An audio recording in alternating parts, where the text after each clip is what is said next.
ଭାରତର ନୂଆ ଟିମ୍ ବାଂଲାଦେଶର ବଢ଼ାଇବ ଚିନ୍ତା। ଅଚାନକ ବଦଳିଗଲା ଭାରତର ପ୍ଲେଇଂ 11।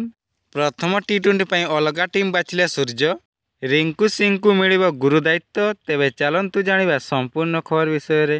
ଭାରତ ଏବଂ ବାଂଲାଦେଶ ମଧ୍ୟରେ 3 ମ୍ୟାଚ୍ ବିଶିଷ୍ଟ ଟି-20 ସିରିଜ୍ ଖେଳାଯିବାକୁ ଥିବା ବେଳେ ଆସନ୍ତାକାଲି ଗ୍ୱାଲିୟର ଷ୍ଟାଡିୟମରେ ପ୍ରଥମ ଟି-20 ମ୍ୟାଚ୍ ଖେଳାଯିବ।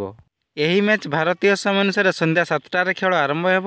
ଏହି ମ୍ୟାଚ୍ରେ ଶିବମ ଡୁବେକୁ ବାଦ୍ ଦେଇ ରିୟାନ୍ ପରାଗକୁ ସୁଯୋଗ ଦେବେ ଭାରତର ଡ୍ୟାନ୍ସର ଅଧିନାୟକ ତଥା ସୂର୍ଯ୍ୟକୁମାର ଯାଦବ ଏବଂ ଫିନିଶର ରୂପେ ରିଙ୍କୁ ସିଂଙ୍କୁ ଦେଖିବାରେ ମିଳିବ ଏବଂ ବରୁଣ ଚକ୍ରବର୍ତ୍ତୀଙ୍କୁ ସୁଯୋଗ ଦେଇପାରନ୍ତି।